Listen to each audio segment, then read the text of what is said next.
So that we know each other. You know, I'm from this clan, I'm from this religion. We know each other. And we don't join with the other people of the other side. It consisted of very many members, and they had their children. They are now mature people.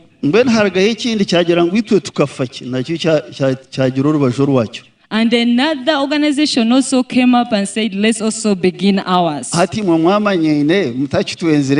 Since you've known each other and you don't need us, and the other ones don't need us, what did we do wrong? It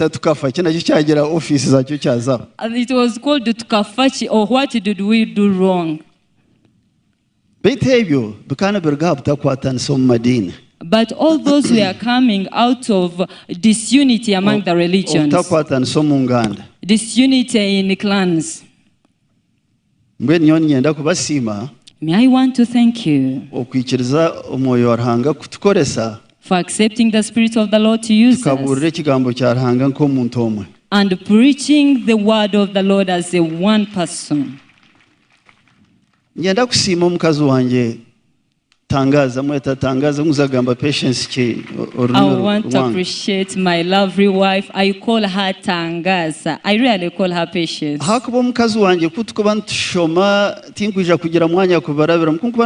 Leadership styles. When you're learning about emiringo y'obwebembezi, she is supposed to be an introvert.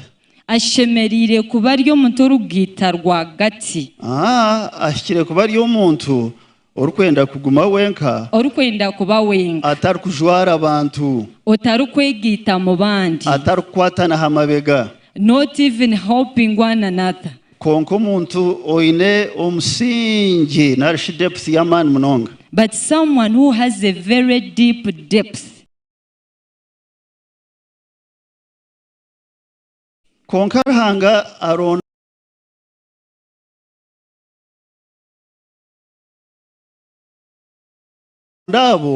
but the Lord seeks those who are introverts, who are not understood, those who don't want to join with other people,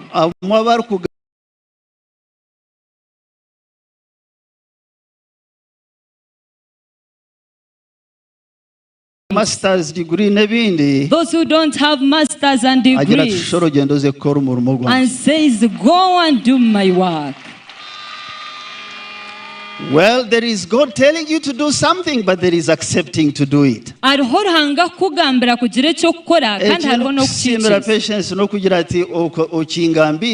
For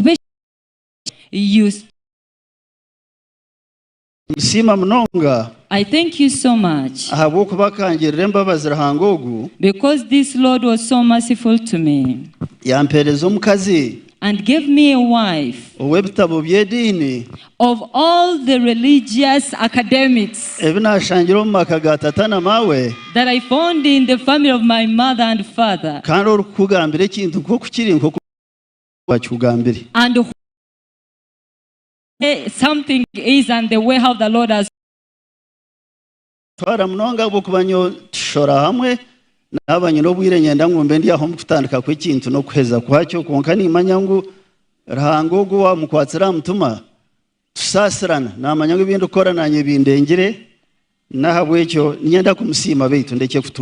So the reason I was apologizing is because I know we always move together, but she knows that I have a lot of workload, but I know that the Lord who forgives. When hati? Now. Nyenda kusima aba paseri, nyenda kusima abana shanga emyeto yitu ekurwa mu kibina cyitu bagambire nyenda kubasima. I want to appreciate our youth from Pasaid and others. And I will not have enough time to explain whatever I wanted to explain.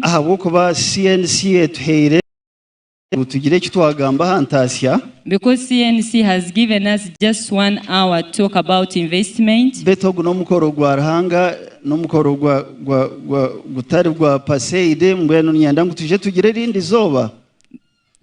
Because this is God's conference and God's function. It is not the function of per se, but I request that we get another day.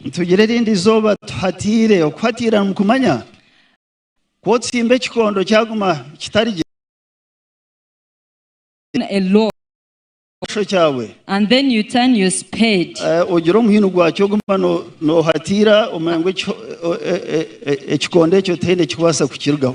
keep on adding in soil so that that wood or log becomes strong when it is standing.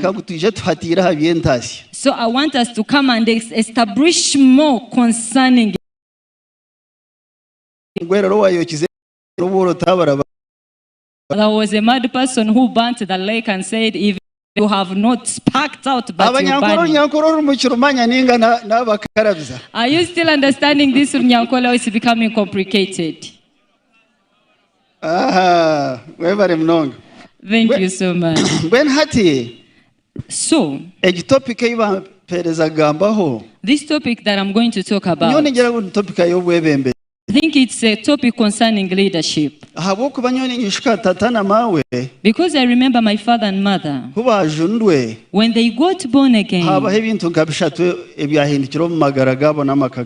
3 things changed in their lives and in their home. So, tatana mawe n'abandi nimba kweresa nk'icyo kureberaho n'abazere baitu abandi abatakiriho aba revival. So my mother and my father and the other parents of revival used the example. Mbe nishemero kureba ngo turiyo topic yitu negera ngo no kwigura amazuba. I'm very glad to see that our theme says redigging the wells. Kigambo cyo muri Nyankole mutumukuma amakuru gacyo. You don't know how the meaning of that word in Rwabwogo. Izuba ryakutambira ukariyeshara hembuzu zawe nente zawe ukogeza hemyenda yawe rukakuhereza byona ndekeza rukayigara. Imagine a well that helped you and you fetched water from there and the cows were taking the same water and the sheep and then it gets engrossed by bad character.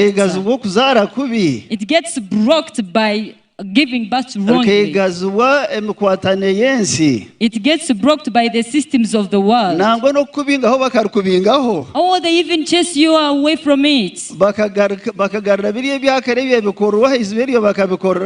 And they bring the other systems that they used to work out well on that well.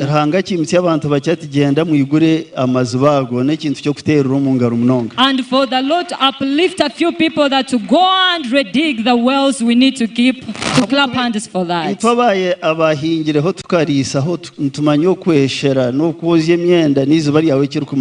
As the herdsmen, the farmers, we know what it means to take your cattle to drink or to wash clothing. What it means.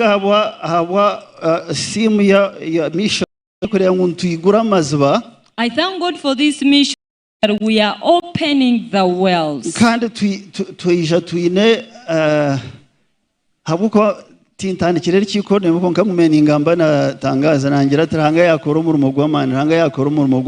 I never began this conference with you, but I kept on talking to my lovely wife. We have come with our hearts open. I'm bringing to fetch water.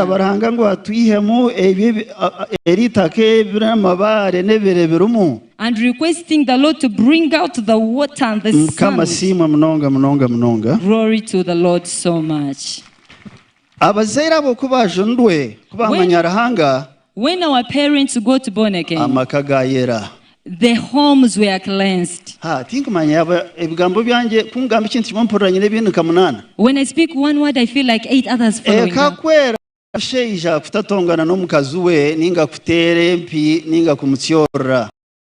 For a home to be right is for a husband not to quarrel with the wife or to slap each other or to fight.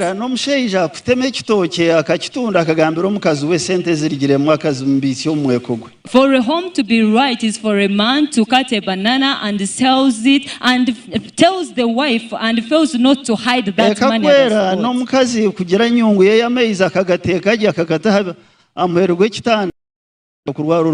For the right home of the home to prepare or boil that drinking water for the children to be safe when they're taking that water. They became confident but humble.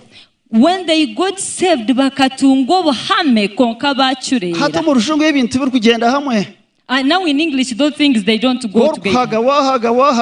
When you feel so bossy, you cannot be broken or humble. When you get too humble, they think you're hit by the problems of the world. The kind of hame bwawe bukurugaho. Ben yonkande batatana mawa kisasi cyabo nubasasirana umwabazi bagira ngo urangata kija shamukaga. Yesu ateja shamukaga akashanga nkwinire kinuga nkabura kuzomu iguru basasirana. I would see my mother and father apologizing to each other so that the Lord does not come in the middle of the night, and they find that they still have that anger, and then they find it a challenge. You are never confident to tell your wife what is inside you unless you're humble. Tokatungo bumanzi kugambira omukyara wawe kiryo munda yawe waba otari omucurezi ningo rukwendeka. So ekakwera no kuhingaje no kurisaje no kuombeka amashomero no kuombeka amaramizo ebintu byo nashangira abantu ba Revival no bakora. For a home to be right is to build schools, to build hospitals, churches, to dig and have farms. That's what I found the Ben hati nyono mugira ngunyi no gundu mbazo gundwenda kubagambira ubwo kufixing omusheija rero ka fixing ense. You think I have There is no any other medication that I have to fix a man. It's the only medication I found, and it is the same. After righteousness, the second thing happens in a home.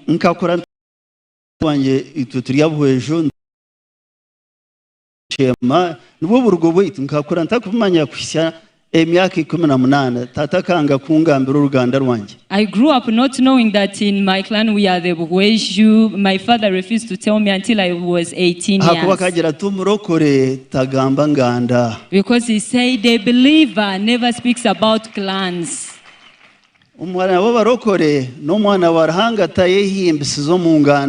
A child of a born again does not boast in earthly clan. Now, there was two men. They had gone to visit. They met a lion and chased it away. And they met a buffalo. It was injured. It was the poachers had pierced it. He also a swarm of bees. You know bees, they move together in a swarm.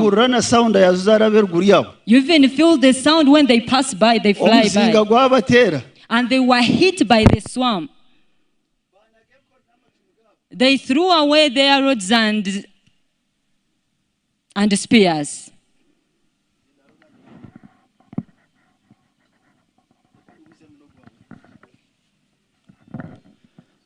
Banagamachu mugabo nenkoni zabo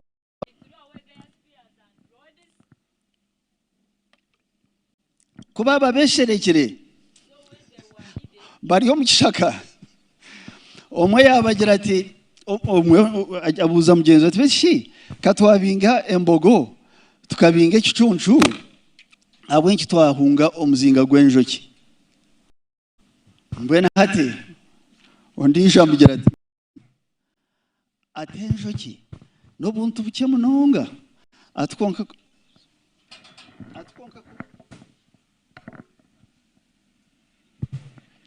Osho tstane nanda kurwanisa omuzindaro kwanje mumpurati haleluya atubona hatu wavugana atezo nenyama ishompango zamani ekicuncu embogo ne atkonka ko kuvugana obuntu buke kwatanise ngenda hamwe atoyerinde atabake barwando mu ishansha waba burubukene busingure cyamani. He said when you meet these small ones, it was meaning the bees, the swarm of the bees they had made. He said they can fight you though they are small. They can win you because they are combined together. Hatamyenda ngumanye nkoro kubinga nganda wabinga madini. I know when you chase away religions, clans, and we join together, there is nothing we can fail to chase away from Uganda. That is the second thing that salvation brought that I found. The third one was homes to be right. It doesn't mean that me not talk about a clan, I don't know about it, but I don't make it a priority. Tata chinana na mwenda hakarho kamasho banka UCB rural farmers scheme abantu behayo loan bagura pick up. In 89 there was a commercial bank, people would get a loan and then they work. Konka pick up bagira tegira ntasi. They bought a pickup but it had no any capital. Konka bagikoresa nko kogiro tunanye hati ngigahe ntungiri. But they would use it like how you can say now I'm also rich. Tata ya yanga rural farmers scheme pick up yagira tinga tinkwija kujibasa. Tinka basize mutindo gwejo pick up tinkwenda kweyoreka abo kuba inyemuruko warhanga. My father refused it, said I am not yet at the level of that. I don't want to show up in the world. So mbene cyakashatu. The third thing, ekayaraga kwera. When a home is right, and you chase away this clan thing, confident and humble, is kind of I'm talking to you, gentlemen. The third thing, the Lord gives you leadership. How does He give you leadership? A person who was in Karyangoha, who was a Karyangoha and is not educated, not knowing the rising of the sun or how does he lead the meeting on a sub-county parish? So many people are young, they don't remember this. You know, would have a meeting on Monday and call it a baraza. And some men would come and say, we have a chitewuls, that is a Uganda word.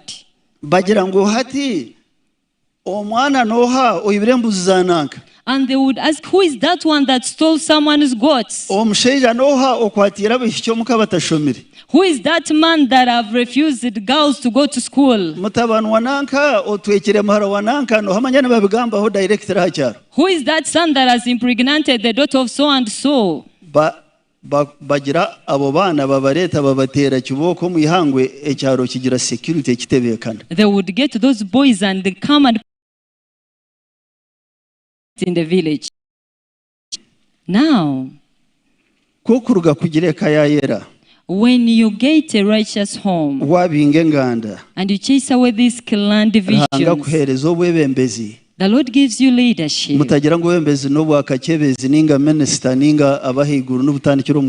Don't think leadership is for the mayor or a minister, all these top leaders. It comes from your home. It begins from your village. And your children.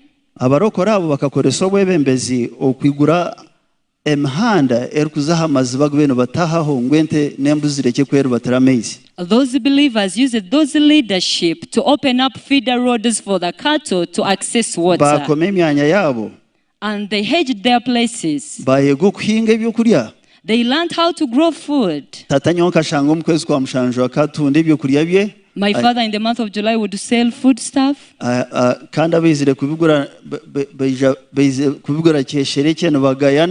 And the buyers would come to buy when they are despising and hiding. Because they think that someone with cattle cannot be a farmer. But he would get money, pays the school fees, and fail to sell the cow.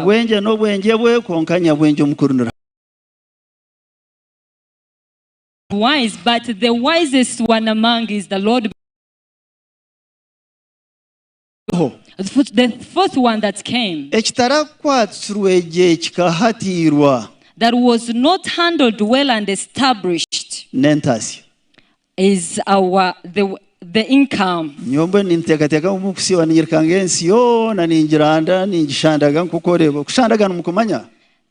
You know how I always move around like I'm cutting the ground.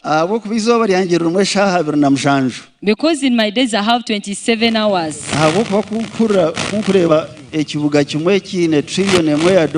Because when with $1 trillion. And our town is fighting for this and this, and our villages have no capital income. I know the government stops somewhere, and I personally have where to begin from. Right now,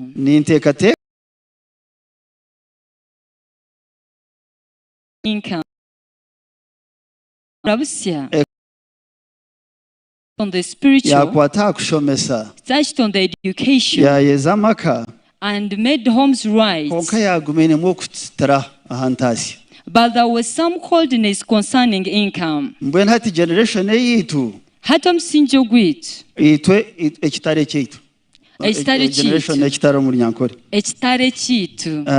Ekitara nikimanyisa ekitare ekyokulya ninga ekitare kokoza embuzi ninga ente. Okay. So ekitare kyaitu nikirwana munonga. Our generation fights so much nguturebe buzimazima that we make sure ngutwakoresaga maziba agarhanga hatari kugezaho kwigura ga revival, that we use the walls that the Lord is trying to open up of revival. Hamya message y'omwebembezi president nangwa na shwara tunatandika ntamusimbira bukuba egi message nwe agitwegesize President Museveni na mama to confirm the message of revival, and I want to apologize. He's the president that began this message with mama. Nyenda kubasima munonga rango kubaraba mu kutereza ihanga ry'obusinge no kutushomesa kuturatwazi. I want to thank them so much for the Lord to use them to give us a peaceful nation and training us on how we are going to handle it. Because when I go in foreign nations and explain where we've come from and how far we've come,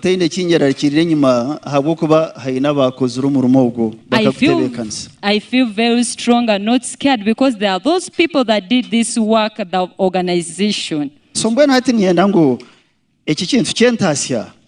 I want this thing of income. It is a thing concerning leadership. And leadership, Jesus taught us, it is bringing out that which is hidden, that is not understood. Sometimes that which is despised.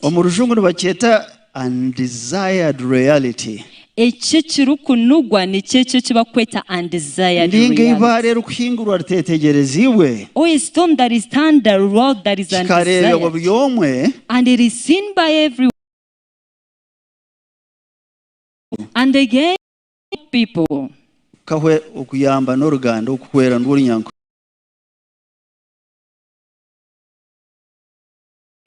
Hati nyobo ninteekateeka ngu nubwo bwebembezi. May I think that is leadership? Amakuru gaabo.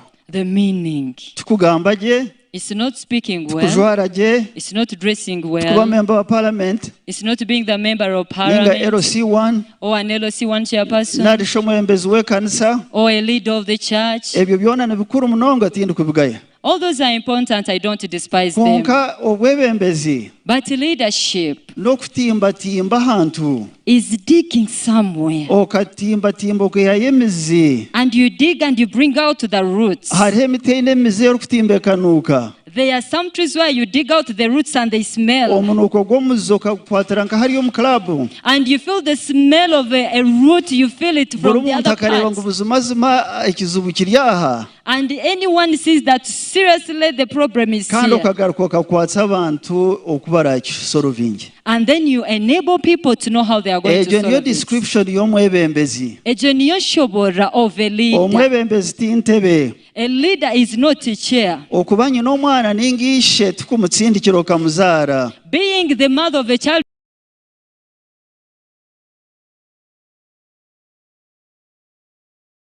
the father is not to push and you give back. Is to nurture a child in the right way. That's being a parent. Therefore, having a chair of leadership doesn't mean that you are a leader. You know, leadership, you scratch it out. You spend the night thinking about it. You ask the Lord to give you a vision that is unique in a secret place. in a very secretive way. And he gives you strength. He gives you wisdom. He gives you courage. So that you don't get tired. Until you bring to pass that which the Lord said that you do.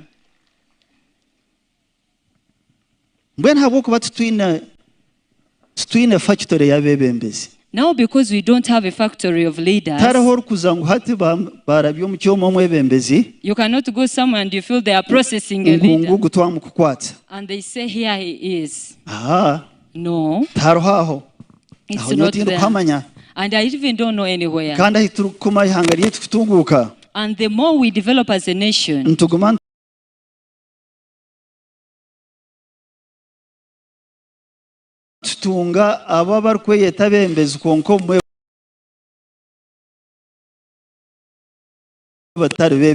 we keep on getting those that call themselves leaders, but in actual sense they are not leaders.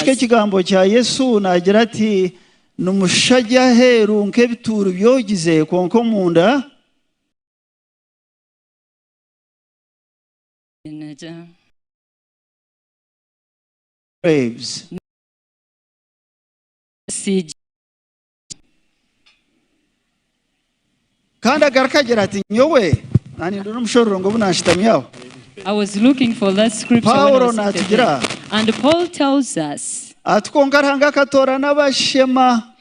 the Lord chose the foolish ones, those of the world, to shame the wise ones, those that are weak,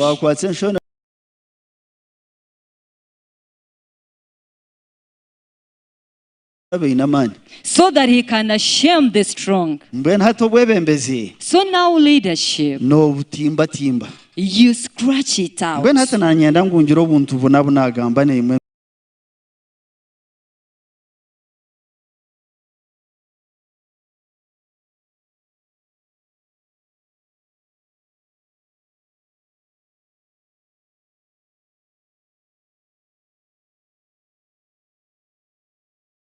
Rekandike kushaza no shoto rumiro wano barwetegereza ku kiro rwanjyo nyankore mbwene karaktejo bweneje michwe ninge mitwarize ne kuretera okora twaze aboye bembeire. It causes you to know how you are going to handle the people you're leading. So webembezi no mwebembezi, so leadership is a leader, na bebembeirwe, and those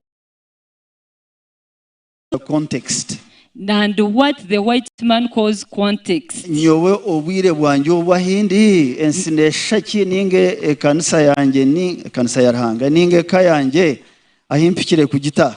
In my times, how does my church or the church of the Lord, so, where am I supposed to take it? Mbeno muto gwanjye ni nyine images so bukore ni nkorese ngaro nkabire nyine oruba harho omwebembezi. There is a leader. Harho abebembeirwe. There are those that are being led. Harho nenchuro yobwebembezi narishi ensokweri. And then there are terms of leadership or how the system of the world is. Mbwene ebyo byonshatu. So those three, nebyo ndikwenda ngungambe newe ninda husyaho. They are the things I want to talk with you as I wind up. I want you to know that every leader, there is where he generates his power from. There is where he generates power from. The believers, we know that power comes.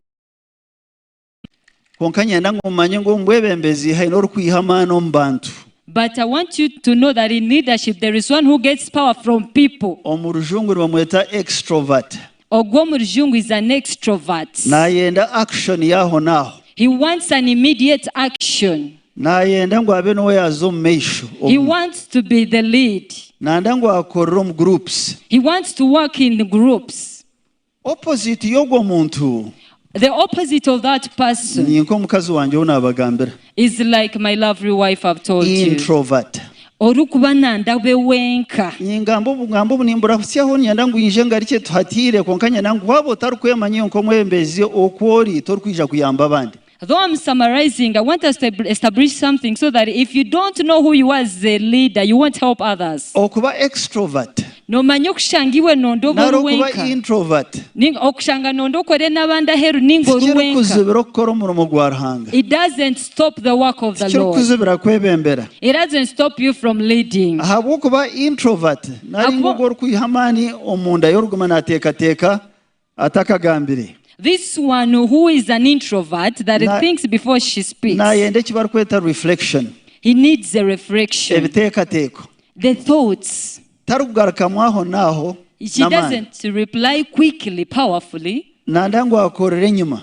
She wants to work from behind. Tarukwenda kuzamesha. She doesn't want to lead. Mbwenu mwaba mwina iwuriyo mwembezo tarukwemanya. So if you are a leader and you don't know yourself, okenda ngo okorere mbaju zona, and you want to work in both sides, omweno basa kwita ebichoncho byababoye bembere. You may kill the gifts of those that you're leading. Ekyakabiri. The second thing. Omwebembezi. A leader. Atasiata information. How does he get in information? How information? Because information ni nkeria data y'abana bari kutomu omusumuzabo. Is like the other data that we put in our telephones. Twinemetahize nkabembeze tarukushana. We have different entry points as leaders. Hariho mwembezo bari kugira ngo we nakoresa sensing. There is this leader that uses sensing. Sensing nkimanyisa ngo nayenda ebintu nko biri. Meaning he wants the things the way they are. Nayenda ngo akore icyo cyakozwe abandi. He wants to do that which was done by the others. Na kwari kurebe kizubagira ati cyenyima kikakorwa kitanyenda nkisorovinge nke cyenyima. When he encounters a challenge is like, how was the other challenge worked on? I want to do the same way. Opposite yogo muntu okora sensing. The opposite of that person that does sensing. Ben sensing mujitware nkoko urukutasia information ya uburizo. How you enter in information every day. Opposite ye no barkweta n'icyo barkweta intuition. The opposite is called intuition. Intuition ombanyankore tugetishe nkazo mutima. Intuition ombanyankore niyegishe kazo mutima. Omuntu ine intuition. A person with intuition. Warkurebe bizuba reba opportunity. Where he sees the problems, he sees an opportunity. Imagination. When he sees things not in order, he gets imagination. He needs sudden change. When hati was sensing no intuition. Now the other one of intuition and sensing, I will come and explain more. If you don't know who you are, you're the leader of your church or a family. You end up colliding.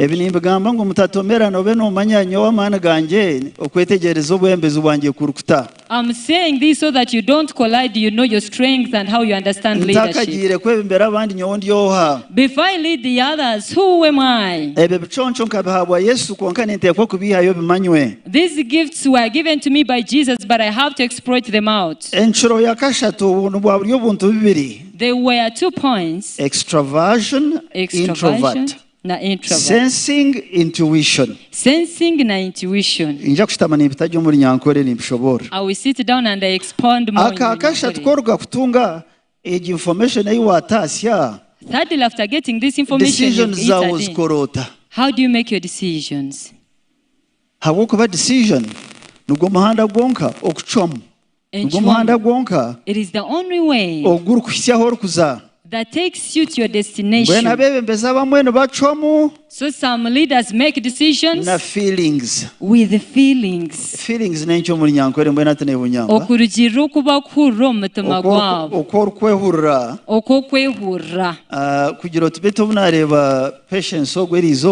Saying, since I've seen patience today, she has explained well. Has she really slept well? Now, if she didn't sleep well, I'm using it as an example. Me as a leader, who is the one who is being led, how am I going to work out that? Because there's one who will say that may I use logic, I don't mind whether she slept well or not. May I pick out the things that are not right from the message she has given and I go with those. Thinking, feeling. The other one is a thinking, the first one and the second one is feeling.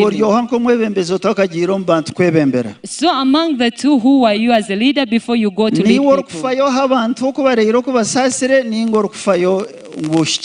Are you the one who is concerned about how people are or concerned about how you are, whether you're right? The fourth part, the outside people that are not in your company, that are not in your district, that are not in your church. How do you work out with them? There are two ways how leaders work with people. Judges. There are leaders that are called judges.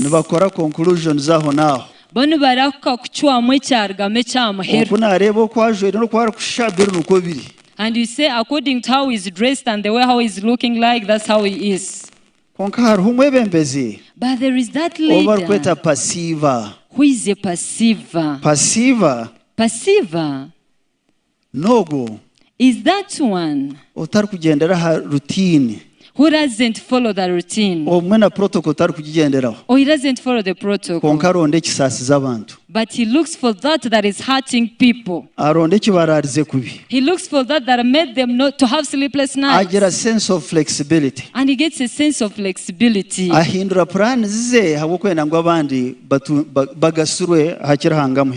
He changes his plans so that others can benefit from what the Lord has given him. The things that I'm just summarizing. Sometimes you can die, they bury you. You may lead people not knowing who you are. Yet your leadership can change people, or it can leave them half cooked.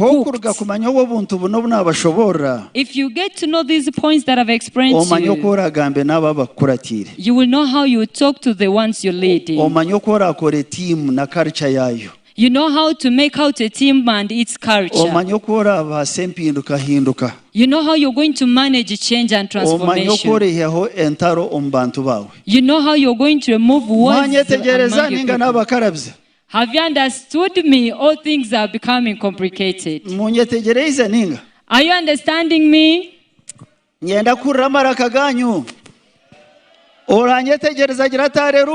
If you've understood, say hallelujah. Those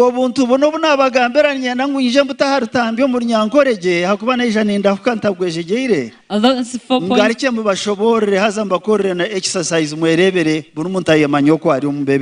I'll prepare them because I came hurrying so that you understand them very well in Ankole.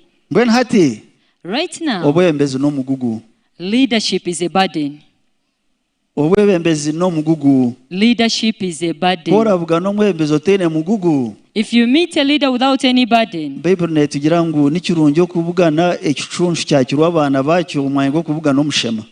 Bible says it's better for you to meet a lion that whose lambs or the cubs have been taken away from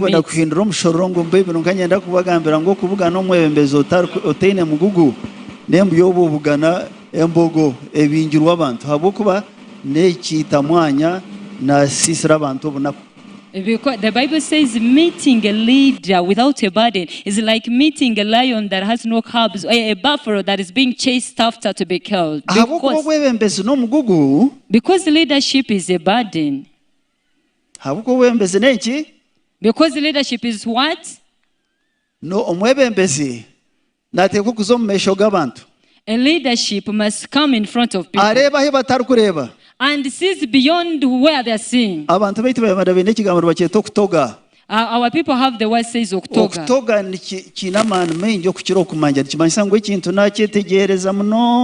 Oktoga has much strength. Means you've understood something deeply than knowing. In fact,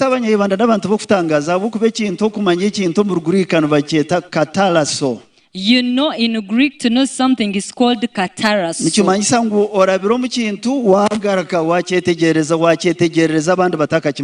It means that you've gone through something and you came back, you understood it before others came to understand it. So the leader of the home, the leader of a church, of Anglican, of a district, of a district, of a business, of a business, you have to look far as you're leading people. You see where when you sit and you get scared and you spend sleepless nights, and it gives you a burden. It will not allow you to be proud of boast. It will not allow you to hear the respect. But we give you strength to fight so that the burden the Lord has given you, you've made it come to pass. But when you go before people and you don't know what is behind you, you have to come closer to people. You have to know how they are. You have to hear how the income is. If you are a farmer, you have to know the market of the fish. If you are in coffee, you know the market of the coffee. Or milk.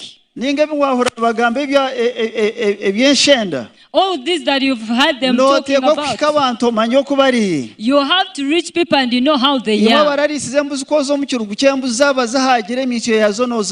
You know when you have your goats and you go in this place, you know how it is. Or when the herds have slept well, you know how they breathe. When they are hungry, you can hear how the cows are breathing. You have to go closer to people to know how they are hurting. To know the kind of the gospel that the Lord has put in your burden to give to them. You have to be closer to them, but be very careful not to be infected. Because the more you get closer to them, the more they infect you with malaria. And you forget about the vision that the Lord gave you. You suffer from malaria and you're like, what happened to this man? Now, you need to know that to move forward, to see far, and to hear how people are breathing. Make sure that you know that you're not infected. All those two are enough. You have to go behind them. And you have to do them all at once. In front, sideways, and behind. Behind them, you have to see who has fallen down. Who is walking slowly. Who can take up your steps. Who is going to expand this gospel beyond your no longer there. You will not see them when you're before them or by the side. You have to go behind so that you see them. Leadership is a burden. Leadership is what? Is a burden. Now I have a burden as I want to wind up. I have a burden that makes me lose peace and makes me leave my home for a month, and I've lost some of my friends that I had.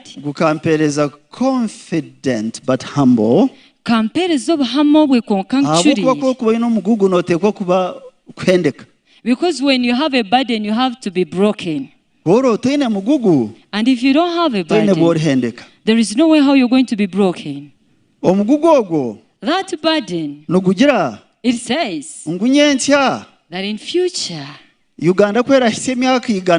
when Uganda is 100 years, 36, 37 years to come, this nation of ours, our food stuff, our minerals, how shall we be looking like? Why am I looking for 37 years that are far?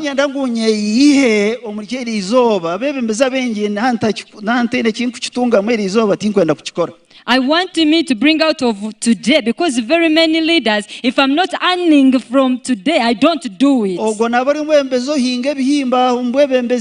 That is a leader who plants on beans. 3 months. If it doesn't work, I will leave it. And then I touch other things. But this one who wants to do something that will take long, the one with the burden that the Lord has broken, you have to look near and then you look far.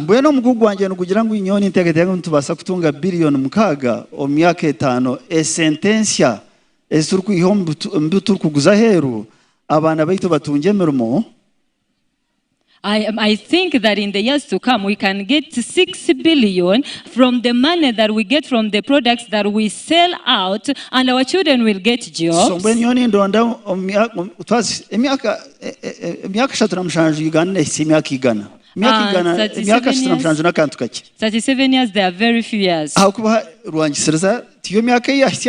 Because now the national resistance, those are the years.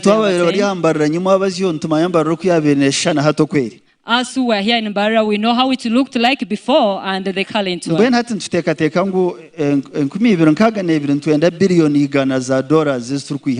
So in 2062, we need $100 billion from outside. But in 5 years, we need 6 billion. And we shall get them from our farming products. They had already explained them to us. I will not repeat them. They talked to you about coffee, meat, fish, milk, tourism. Everything there we have a target. A leader has a target always. Even at home, in a district, a company, if you don't have a target, go and think about it. Now, in those 5 years that the Lord has given us, the burden is for here us to do 4 things.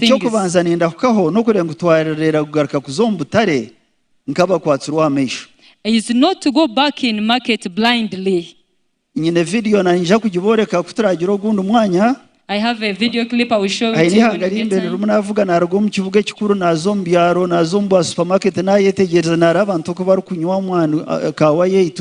I moved around our nation and I went to those places.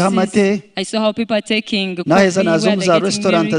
I visited their restaurants. I saw the competition that is fighting us off the market and how it looks like and what we are doing.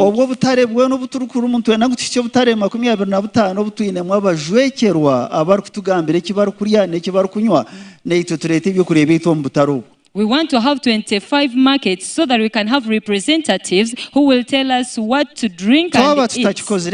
And if we don't do that, President Museveni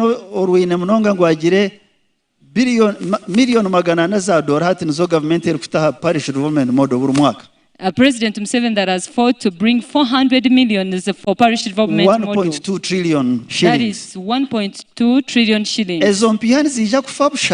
That money will be a wastage if it has no connection with the market. If you grow anything and the way you're going to grow it, and you think that the market is waiting for you,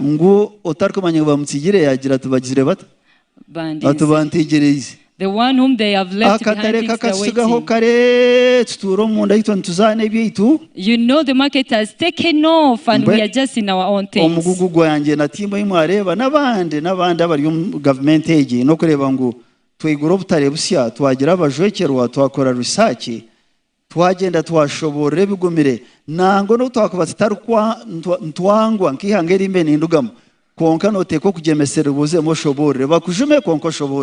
So my burden is to make sure that we open up new markets and we get representatives, we make a research, and we go on those nations, even if we are being hated, but at least we make a research and we show that we do something that is going to benefit us. So when you get to the market, it asks for quality. Omutindo gw'ebyo kulya byawe. The quality of your food stuff. Ebiragiro byaitu mwe byaheze emyaka 40 bitahindurwaho byo kulya. You know our laws concerning the food stuff, so they've spent more than 40 years without being changed. Embaze iturukutoma byo kulya byaitu. The pesticides that we put in our food stuffs. Embaze iturukutera ente n'enyama ezindi. The pest that we use to spread our cows and cattle. Embaze iturukwogesa. And those ones.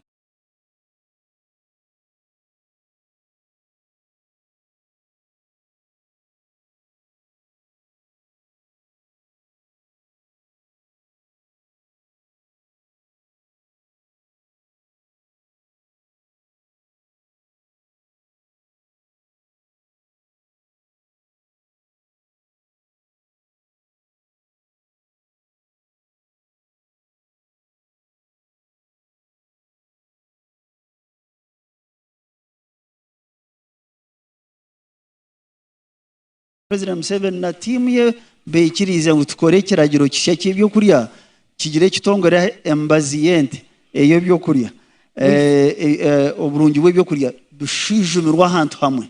We found the mpora ntujja kushikayo. The rules governing those foodstuffs were done in 62 and they had never been changed. But the president has allowed us that we can make a change so that we change on the quality of the food stuff. Abagambira ati nkurugana inchundo mutwe n'emikono nyenka nishanga bantegereze abarukwe twabajwekero ba Uganda mbutarubu.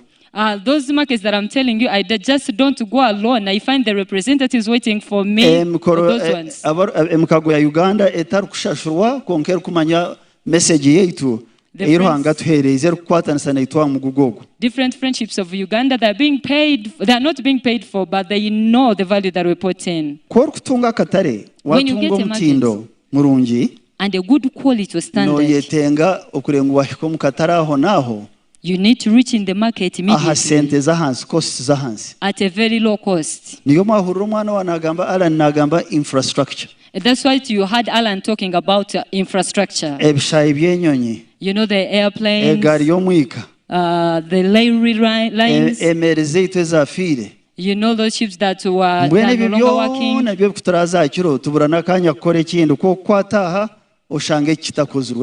That's what is giving us sleepless nights, because when you try to touch here, you find something is lacking, it's not yet being done. So now, those three, when you add on one last thing,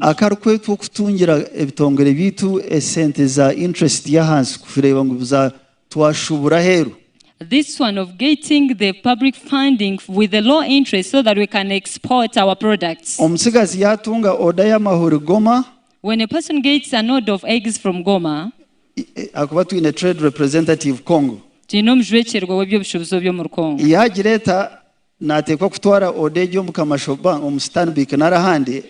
take that order to a commercial bank or Stanbic, and they give him money at a high interest rate.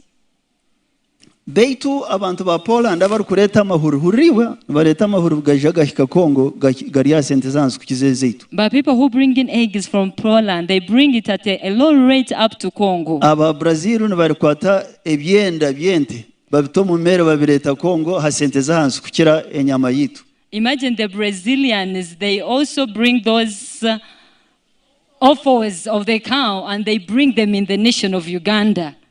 Bareta Congo. They bring them to Congo at the market that is closer to us. So when korkuba ekyo nikiretwa okutageraho kwihe sente za hansi ezokurengwezo odaza abantu batunga twatungira abatsiga zabo esente nabo bashubura.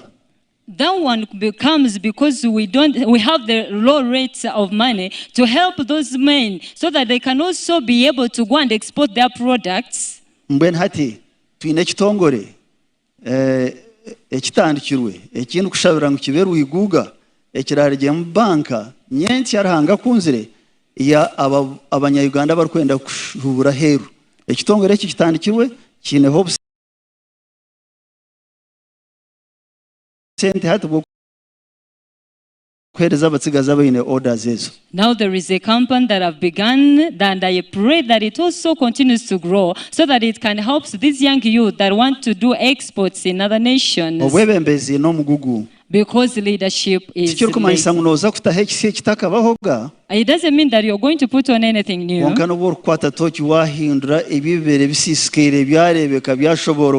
But if you get a torch and you turn around that which was not in order and they become right and they're seen, you bring to pass the work that the Lord Jesus did for us.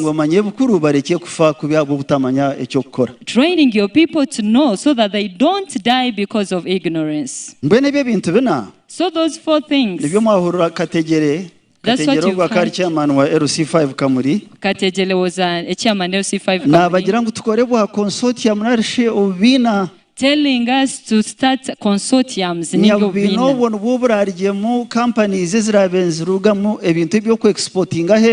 Those are the consortiums will come out companies that will export products out. Those consortiums of coffee, tourism, of milk, the processed one.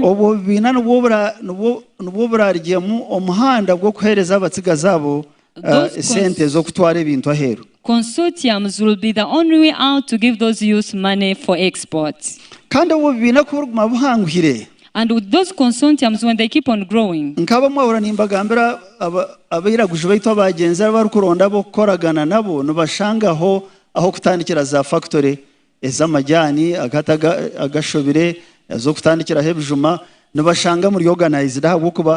tuba twinamo sente zo kuhereza abasiga zabo ngo babahereze raw materials zo gukoresa hero. And like how you had me telling you about those black swans that are in other foreign countries, that's where they get a way how to start those factories to process tea, to process all these products. Mbweni nyanda ngo ndekeraho abantu manaturaho.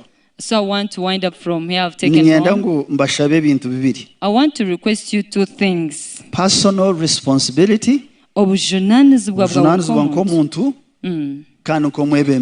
And as a leader, where the Lord has positioned you as a leader of the family, as an MP, as an LC1, or as a religious leader, where the Lord has positioned you, search out for the gifts that He has given you, understand them, so that we don't waste time.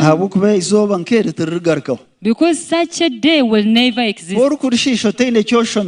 If you squander it without learning anything, you will never grow young again.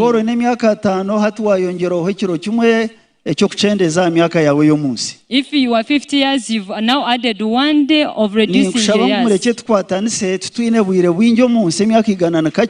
So let's be together in harmony, because we don't have a lot of years in this world. And those who reached very many years, they are very few. Many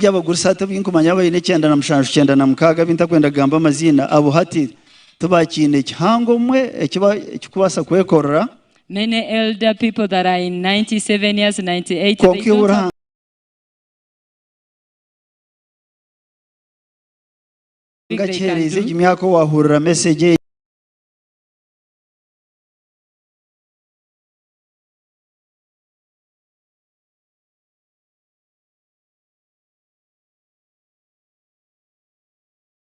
but you who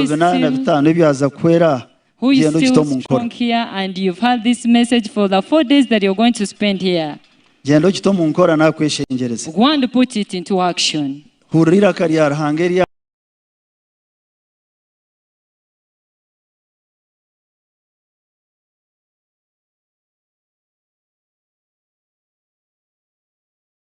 And fear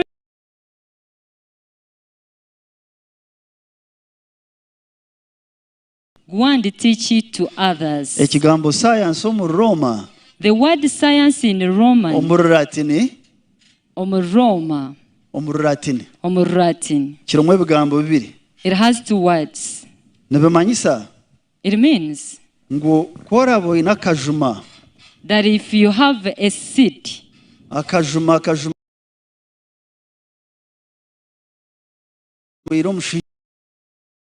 people are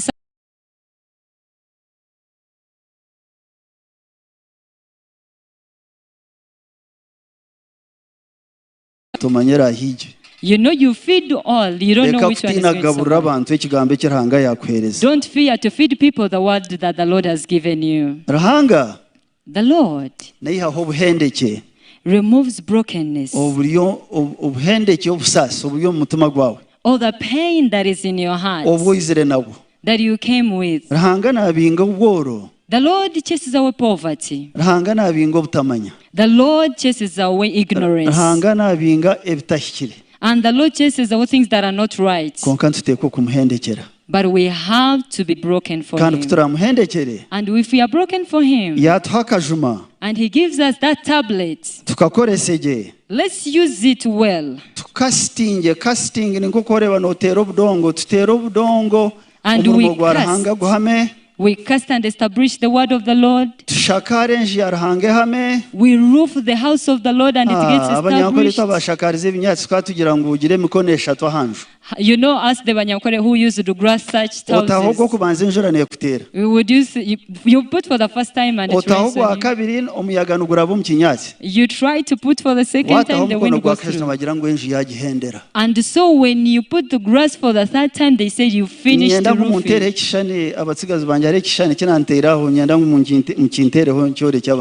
There is a certain image that I wanted to show to people. Victor.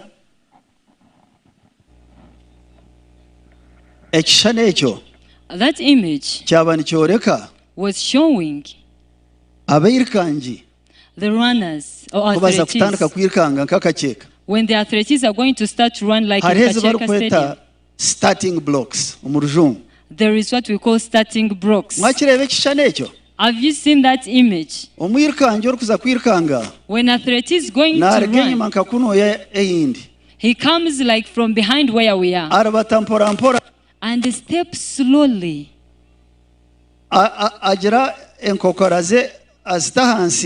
And puts these elbows down.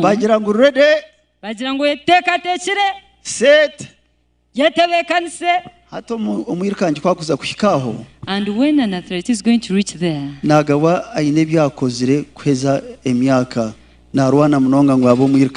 he will have done a lot of things. Those starting blocks require preparation.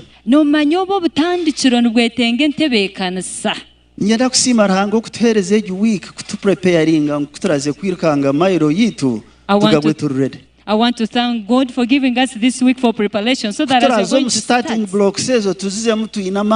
we go on the starting blocks when we are empowered confidence. And we have the confidence. Because when you see an athlete coming, you see him coming peacefully.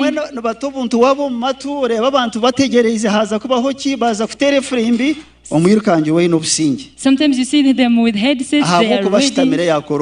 They are always calm because they have sat and prepared. So I want to thank Mzee and Mama for the Lord gave them that time and they did their work as athletes. For their works and our families.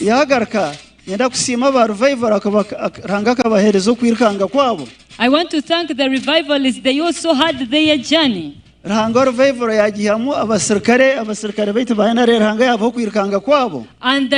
soldiers, the Lord gave them their race.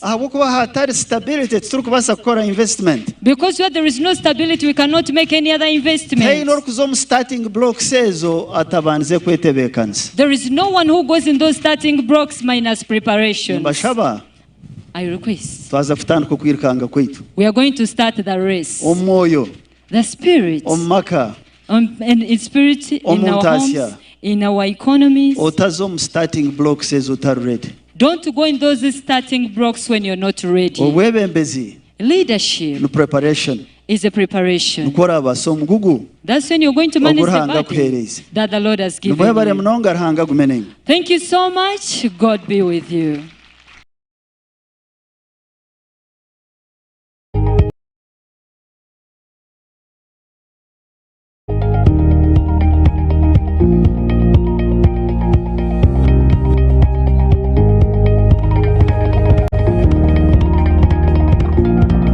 Kugura omwane hari bonanda ngo mushashuraho nawo konka we kwa gukaranga